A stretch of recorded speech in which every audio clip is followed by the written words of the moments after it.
Euronews. Las noticias. Saludos desde Madrid y bienvenidos a Euronews Hoy. Este martes abrimos con el mensaje que han mandado los líderes occidentales tras su reunión de respaldo a Ucrania en París. Macron ha señalado que no se descarta en un futuro enviar tropas occidentales a territorio ucraniano. Rusia, por su parte, ha advertido que en ese caso vería inevitable un conflicto con la OTAN. Mientras, en la guerra de Gaza, según el presidente de Estados Unidos, Joe Biden, Israel está dispuesto a parar los ataques durante el Ramadán si hay acuerdo de rehenes. La tregua duraría unos 40 días. En la última jornada, Israel ha apuntado que ha destruido un túnel de Hamás de 10 kilómetros que unía el norte con el sur. Por otro lado, siguen las protestas agrícolas. Aquí en España han cortado la AP7 que conecta con Francia y Suecia ha celebrado que Hungría haya levantado su veto a la adhesión del país a la OTAN. Pero hay más noticias, como verán en otros titulares de la jornada. Los ministros de comercio de todo el mundo debaten las consecuencias económicas de la contaminación por plásticos en el mar. Premio Nobel ruso de la Paz condenado a 2 años y medio de cárcel por desacreditar a las Fuerzas Armadas rusas. Se cumplen 9 años del asesinato al opositor ruso Boris Nemtsov. Ciudadanos anónimos y numerosos diplomáticos han dejado flores en su memoria en Moscú. Polonia revisa su sistema de ayuda a los refugiados ucranianos ante los crecientes llamamientos de ayuda militar para Ucrania. Los principales líderes europeos, entre ellos Pedro Sánchez, se han reunido este lunes en París para abordar la situación de la guerra en Ucrania y el papel que debe tomar Europa en este conflicto. Ha sido un encuentro organizado por Emmanuel Macron que llega justo cuando se acaban de cumplir 2 años de la invasión rusa. Zelensky ha participado enviándoles un vídeo de agradecimiento por el apoyo que con esta conferencia están mostrando a sus filas. También ha puesto en valor las diferentes medidas que los países europeos han venido adoptando para apoyar a Ucrania. Lo cierto es que el respaldo a Kiev es total, aunque no hay unanimidad, por ejemplo, en el envío de tropas, algo que Macron no descarta para un futuro. Sí hay consenso sobre el envío de munición. Se trata de una iniciativa checa para impulsar esa opción en particular. Al mismo tiempo, tenemos que trabajar en el sistema de defensa aérea. Ucrania necesita urgentemente más cohetes, pero también otros sistemas, ya sean cohetes S-200 o S-300, Patriot u otros sistemas. Todo se ha debatido esta tarde de forma muy abierta y directa. No hay consenso para oficialmente enviar tropas sobre el terreno. Pero en términos de dinámica, no hay que descartar nada. Haremos todo lo necesario para que Rusia no pueda ganar esta guerra. Esta conferencia llega después de que Francia, Alemania y Reino Unido hayan firmado acuerdos bilaterales con Ucrania que suponen un gran apoyo a este país, mientras Kiev sigue trabajando en mejorar sus relaciones internacionales. Polonia se debate ante el dilema de seguir ayudando a los refugiados o invertir en ayuda militar a Ucrania. Más de 1 millón de refugiados ucranianos viven en el país, que ha prorrogado la asistencia hasta el 30 de junio, pero las condiciones podrían cambiar al reducirse los presupuestos para ayudas. Ayudamos a la gente con la declaración de impuestos. Muchos jubilados vienen pidiendo ayuda. A veces son cosas mínimas, pero que realmente necesitan.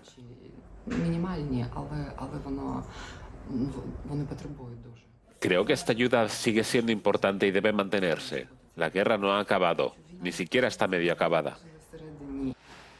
Las ONG aseguran que su labor sigue siendo necesaria. Ante la incertidumbre de la situación, han decidido unir fuerzas para poder seguir con su trabajo. Como aún hay bastantes refugiados en situación vulnerable, la Agencia de la ONU para los Refugiados y un centenar de socios lanzaron un llamamiento de apoyo para ayudar al gobierno y colaborar con las comunidades de acogida.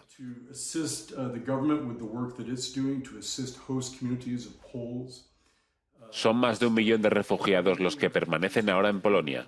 Esto crea una cierta tensión en los servicios sociales. El gobierno polaco está trabajando para modificar la ley sobre la estancia de los refugiados ucranianos. Se les permitirá permanecer en el país, pero seguramente en condiciones muy diferentes. Este es un buen momento para analizar las necesidades reales de los refugiados y exiliados de Ucrania. Por lo tanto, después de junio habrá sin duda otra revisión de cómo está la situación y cuáles son las necesidades. Quizás habrá algunos temas que ya no son indispensables, tal vez haya nuevas necesidades, y en función de esto el gobierno tomará las decisiones necesarias. Mientras tanto, todas las fuerzas políticas parecen centrarse en los llamamientos de ayuda militar para Ucrania, que, como subrayan, es un tema clave en este momento.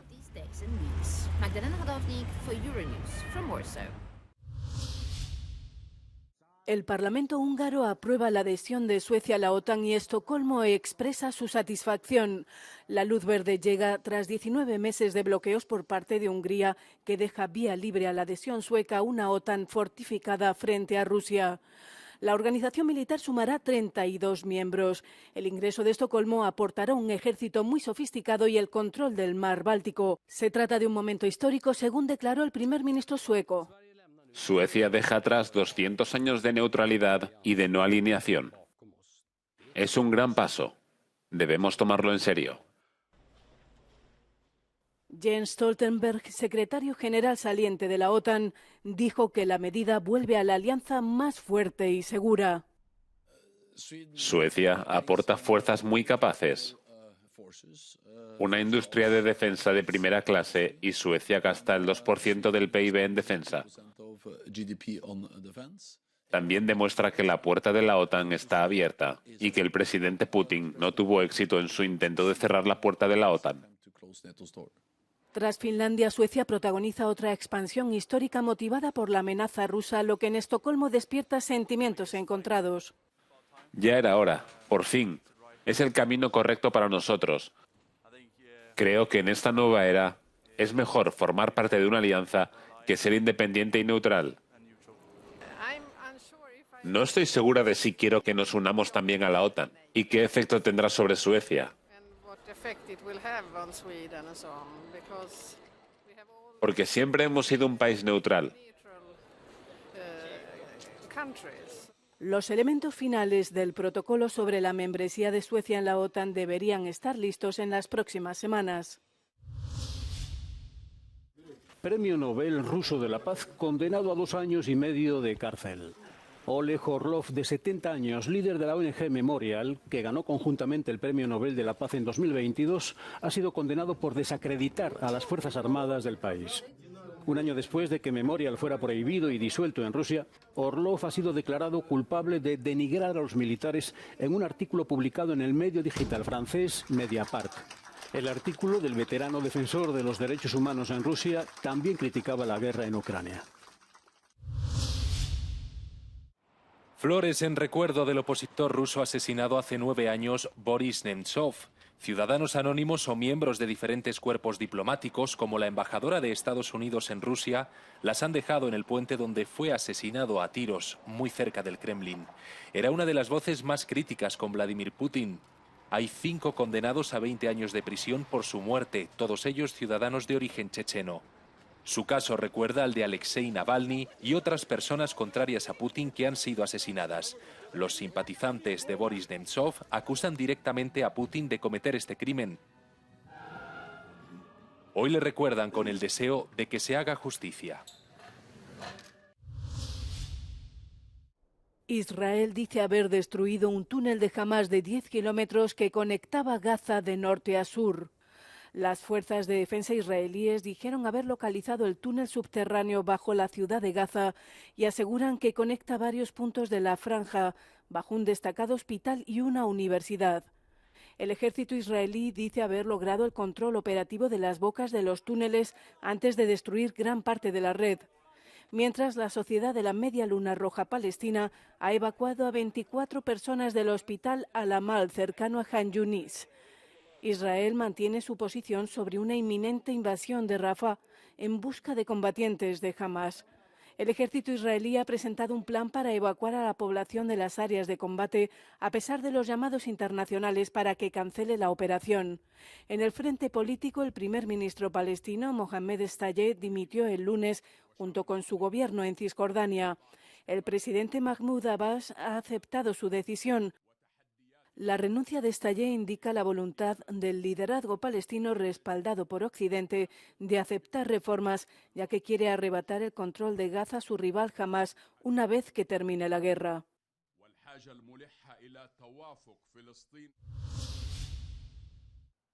Un miembro en activo de la Fuerza Aérea de Estados Unidos murió después de prenderse fuego junto a la Embajada de Israel en Washington. Las fuerzas del orden creen que el hombre de 25 años inició una transmisión en vivo en la plataforma Twitch, dejó su teléfono y luego se roció con acelerador y encendió las llamas. En un determinado momento dijo: «Ya no seré cómplice del genocidio».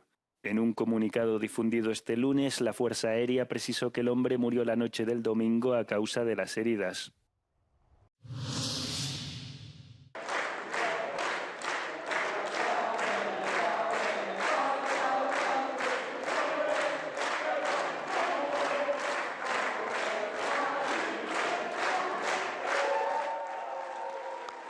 Promover una lucha contra el cambio climático que respete a la clase trabajadora o una directiva europea para limitar los precios de los alquileres.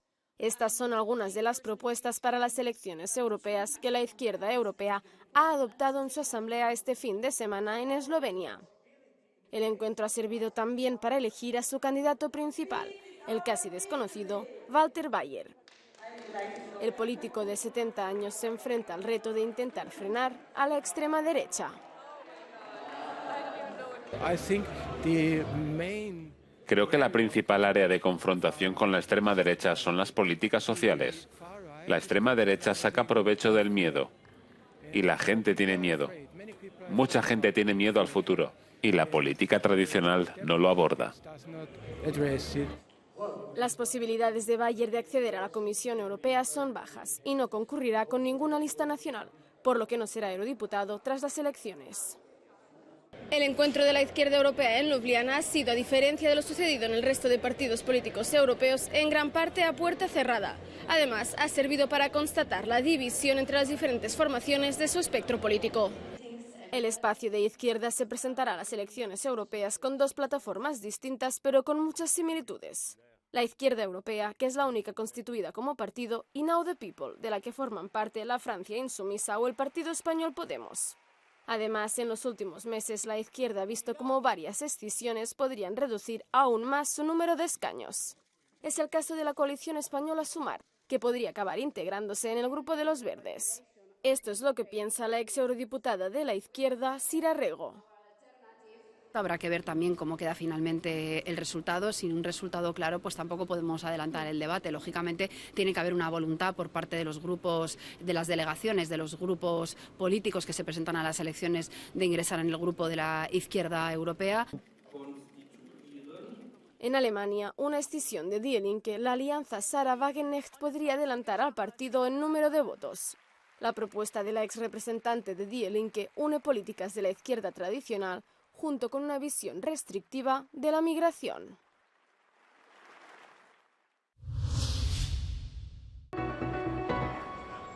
Elecciones en Portugal.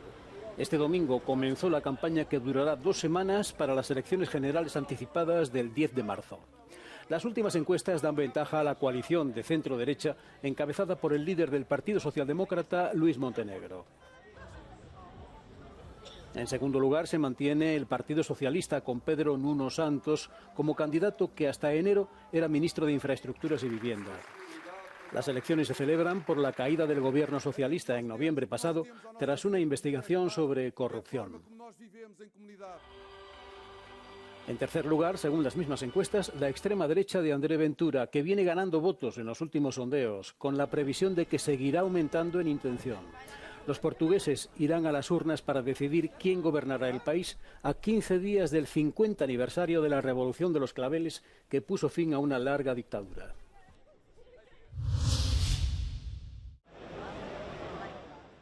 Es un coche del futuro. Puede ir por carretera o de repente despegar y volar. Se acaba de presentar en el Mobile World Congress de Barcelona. Por ahora es tan solo un prototipo, pero en unos años podrá estar en el mercado por 270.000 euros. La idea es que el modelo tradicional conviva con esta nueva opción que funciona con 8 motores de propulsión eléctrica. Según los planes de la compañía que lo ha desarrollado, esta imagen dejará de ser una recreación para convertirse en la realidad muy pronto.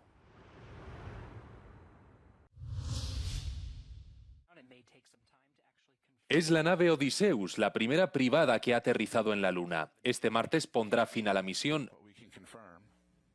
La falta de luz sobre sus paneles solares dejará a todo el sistema sin energía. Por eso mismo ya no podrá seguir enviando imágenes a la Tierra. Ha sido una misión algo accidentada porque el aterrizaje no fue como esperaban. La nave volcó dificultando las comunicaciones con nuestro planeta. Desde hacía medio siglo, ninguna nave de Estados Unidos había ido a la Luna. La contaminación por plásticos en los océanos está en el punto de mira en la 13ª Conferencia de Ministros de la Organización Mundial del Comercio. La presencia de plásticos en el mar se ha convertido en una discusión crítica para los pequeños estados insulares como Barbados, así como para aquellas economías que viven del mar. La contaminación de los océanos por plásticos a menudo conduce a la contaminación y asfixia del muy delicado ecosistema de los arrecifes de coral. Más allá de eso, está el peligro que causa la destrucción y la muerte de los arrecifes de coral y ese ecosistema, la destrucción de comunidades costeras bajas y la reducción de la capacidad de las personas que viven en estas áreas de vivir de forma sostenible. La conferencia, en la que participan los ministros de comercio de todo el mundo, se está celebrando estos días en Abu Dhabi y finalizará el 29 de febrero.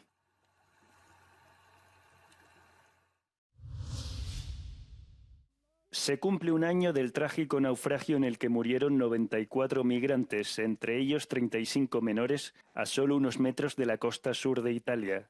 Supervivientes del naufragio y familiares de las víctimas han vuelto a la zona para pedir justicia. Algunos familiares anunciaron que pretenden demandar al gobierno italiano por no haber rescatado la embarcación en peligro y por los daños sufridos por las familias. Según el equipo jurídico que les asesora, la demanda civil también podría extenderse a Frontex. Inundado por quinta vez en 4 meses. En Francia, la localidad de Bourg, en el paso de Calais, ha vuelto a inundarse debido al desbordamiento de varios ríos. Los vecinos aseguran que es una pesadilla interminable vivir entre la humedad y el barro y con un río de agua ante sus casas. 4 ríos están bajo vigilancia por riesgo de desbordamiento y las autoridades han declarado alerta naranja por las inundaciones. La prefectura ha abierto un centro de crisis y ha reforzado el número de bomberos en prevención. Más de una cuarta parte de los jóvenes rumanos vive en riesgo de pobreza y exclusión, según Eurostat. Rumanía, con más de un 25% de los jóvenes en riesgo de pobreza, presenta una media 3 veces superior a la de la UE, donde la cifra apenas supera el 6%. Bulgaria ocupa el segundo lugar y Grecia el tercero. Los sociólogos dicen que se debe a la falta de políticas sociales y de empleos remunerados. En el polo opuesto, con menos del 3%, se sitúan países como Eslovenia, Austria, Luxemburgo, Polonia y Suecia. La Casa de la Moneda del Reino Unido homenajea a George Michael. Ha lanzado esta moneda de 5 libras en edición de máxima calidad numismática. Presenta la imagen del cantante británico de su vídeo de 1987, Faith. Hay 8 versiones, desde la moneda básica, que se vende a 18 euros, hasta la edición de 1 onza en oro puro de más de 3.200 euros. A esta misma serie pertenecen anteriores lanzamientos dedicados a David Bowie, Elton John y Queen. Hasta aquí las noticias de este martes. Gracias por darle al botón de suscribirse y por todos los pulgares hacia arriba que nos dejan. Ya saben que ayudan a que la información llegue a más personas en todo el mundo. Les dejamos con el No Comen del día, en el que verán el impresionante récord que ha conseguido nadando bajo el hielo una nadadora italiana. Buenos días, buenas tardes, buenas noches.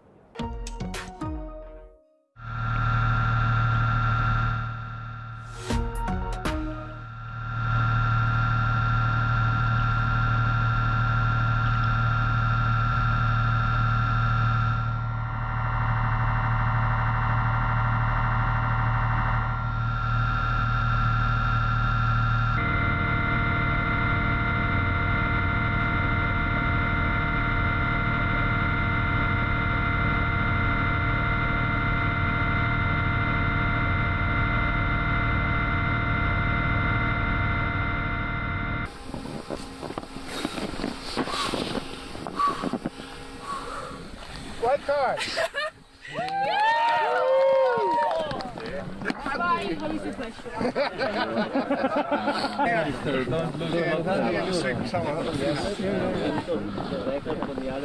lose